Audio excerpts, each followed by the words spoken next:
ዛሬ በቡዳ የመብላት ትምህርት ጨርሰናል። ማንን ነው የምንበላው? እምነቱ ደካማ የሆነ ሰው። በጣም ጥሩ፣ እጅግ በጣም ጥሩ።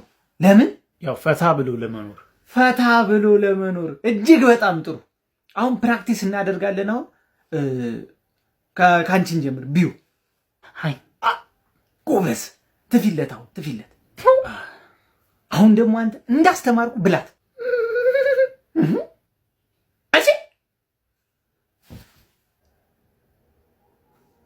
ኧረ ተው ሰለሞን፣ ከአቅሜ በላይ። በቃ በሩ ላይ ቆሎን ድፍት ማድረግ ነው። ምን ያቀታል? ቦዝ ይላል። ሰላም ነው አንሰላቢ። እዚህ ቤት እንዳመጣ ብያለሁ አላልኩም? እሺ ምን ላርግ? ቦስ እትያስካል በሱ ዱቄት አለቀባቸው። ከማን ጋር የምትዳረቀው? የሆነች ልጅ ጓደኛዋ ላይ መተት ልታሰራ ብላ እያማከርኳት። እንደው እኮ ሀበሻ ግርም ቢል እራሱ እኮ ማደግ አይፈልግም እኮ ሰው ጎትቶ ለመጣል። እንደው ከዚህ በላይ ማስተርፒስ የሆነ ህዝብ አለ? እሱስ እውነትህን ነው። ማን እንደ ሀበሻ? እራት ወደዛ ትስገኝ። አፍህን ተባበስ፣ ጠጣ ውሃ። በባዶ ሲጀመር ዱቄት ለምን ትበላለህ? የት አለ ውሃ? አጥቼ እኮ ነው። ቤት ውስጥ የለም ምንም። ውጭ አለልህ በጀሪካን ቅዳና ጠጣ። ያው ብርጭቆ እሱልህ። እናት ነግረኝም ነበር በባዶ ዱቄት ከምበላ። በእናት እኔ የምልህ ውሃ ምን ያደርጋል ውጭ ቢለከፍስ? አይ ይሄ ውሃ አይለከፍም። ጠጣ ቶሎ በል እስኪ። አወራድ ልህ በእናት ቶሎ ጠጣ።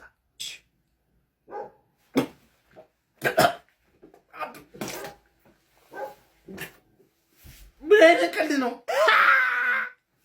ፕራንክ ተደረገሻል። ጸበል ነው። ኢትዮጵያ በስንፈተ ወሲብ ከዓለም ሁለተኛ ከአፍሪካ አንደኛ ደረጃን ይዛለች። አሁን ይሄ ዜና ነው። ዲያሪ ግን እኔ የምሰራው ስራ በሙሉ በዜና ምናምን ነው የሚታየው። ከአይ አንላይክ ሰላቢ ምናምን ነው ዳራይ። ቀጣይ አመት ደግሞ በርትቼ ጥሬ በስንፈተ ወሲብ ዘርፍ ሀገሬን አንደኛ አደርጋለሁ። ችግር የለም። አይንዬ በቃ ህዝቡን ታስባርቂዋለሽ። ሰሊግን አይገርምም? ልጅ አድጎ ሎግ ማድረግ በቅቶ ምናምን ስራው በዓለም በዜና ሲታይ እንደው ደስ አይልም ይላል። ግን እኔ አንተን ቢያደርገኝ ሁሉንም ጎበዝ አደረገውና ኮንፊደንስ ሰጥቼ ማለት ነው እንዳለ ዘሟሽ ነበር ማድረገው። አይሰሊ እኔ እኮ ሞተ በግሬ እስክትቆም ነው እኮ የቸኮልኩት። ማን ይመክራል እንዳንተ? እኔ ትገርመኛለህ። ግን ለሐቅ አንተ ስንት ደቂቃ ትቆያለህ ሳትዋሽ? ያው እንደ ሁኔታው 30 40 ደቂቃ ምናምን ነገር ዳሪ አውቀው ነው። እሺ ግፋ ቢል 1 ደቂቃ ቢቆይ ነው። እኔ ሁሌ ነው የምከታተለው። አንተና አረቦስ በእናቴን ሰውዬ ከህይወት ያስወጣልኝ። በቃ ይከታተለኝ። እኔ ምን ላድርግ? የራስን ስንፍና አንዴ ብትሰግድበትና ብትጸልይበት ውልቅ አንድ ሚል ዞረህ እኔ ላይ ትጮህብኛለህ።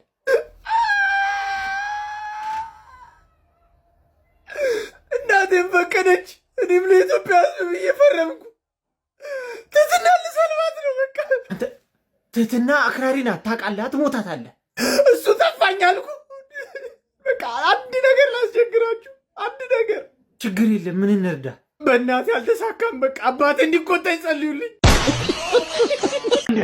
ሙዝ በስንት ጊዜ ልንበላ? በእናትሽ ግመሻት ያራዳልች። ስመ አብ ወወልድ ወመንፈስ ቅዱስ አሐዱ አምላክ አሜን። ደደብ ልሁን ይሁን የገማሙድ ህፃን ልጅ ውሃ ውስጥ ምራቁን ተፍቼበታለሁ አይነት ነገር ሲያስጠላ። አረ ሳክሽ እኔ አሁን አገኝሽ። እሺ ምንም አታመጣም። ባካታ አስፈራራ ወገኛ። እንዴት ዋላችሁ? ማርቲ የት ጠፍተሽ ነው? በእናትሽ ነይ ሙዝ እንብላ። አማን ነው ወይ? የተባረክ ይሁን። በላው አሁን በላው። እኔ የምልህ 200 ብር አለ እንዴ? ኤቲኤም እምቢ አለኝ። አለኝ። ችግር አለው እንዴ? እዚች ጋር ሳሚና ልስጥሽው። ወይ ሰሌ እራፍራለሁ። ባይሆን አይነን ጨፍንና ልሳም። ይኸው እንጂ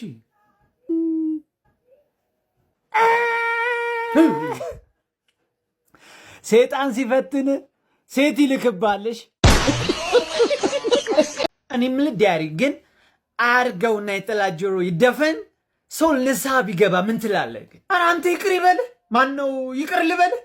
ምርታም ተፋሶስ ጊዜ ዲያሪ አትቆጣ። እስጀስት ተውት። ግን አንተ ቅር ካለክ ማለት ነው ቱ እንዴት እንደምትዘጋ እንደው በእኔ ቦታ ሆነ ራስህን ባየኸው። ለነገሩ እውነትህን ነው። 2018 ጤነኛ አይደለም። አርሰናልም ዋንጫ በልቷል። ሰለሞን ንስሓ ቢገባ ምንም ማለት አይደለም። እትያስካል ቅድም ራሱ ሰው ሰፖርት ላርግ ብዬ ነው ዱቄት የሰለብኩለት። ሲሆን ልሄድ ነው ቻይና ቅርንጫፍ። አዎ ቼኪኔ ከ30 ደቂቃ በኋላ ነው። በቃ ደውሎታለሁ። አይንዬ እንዴት ዋላችሁ? ቻይና ልሄድ ነው እኮ በእናትህ። ምን ልታደርግ ነው ቻይና የምትሄደው ደግሞ? አስም ባስ ውስጥ የብብት ሽታ አልቻልኩም። የሰሞኑ ፀሐይ በና ህዝቡን እኮ እንዳገር ነው ያቀረን ነው። ቻይና በቃ ዝም ብሎ የውሻ መረቅ አለ አሉ። ለአስም ፍቱን ነው ተብዬ እኮ። ቆይ ከመሄድ በፊት የአርሰናል ደጋፊዎች ልሳን ትሰልብልኛለህ፣ አለበዛ አያሳድሩንም። ኧረ ቦስ ቼኪኔ ከ30 ደቂቃ በኋላ ነው። አሁን ሰላም ሳላችሁ ከመሄድ ብዬ ነው እንጂ ደግሞ መስለበች እኮ ላይሆንም ታውቃለህ። አይመለከተኝም። እንደውም የጎስትን ልሳን ነው የምፈልገው። ውጣውን ትእዛዝ ነው። ኧረ በችኮል ባልመጣ ኖሮ ሲል ወንበዴ ሌባ እህኔ በዱቄት ቢሆን ተነክሮበት ነበረ። አሁን ይመለሳል ታያለህ። እየነገርኩ ቦስ እየነገርኩ በችኮላ መስለም አይሆንም እያልኩ ምን ተፈጠረ? ልሳኑን እሰልባለሁ ብዬ ቦርጩ ሰለብኩት።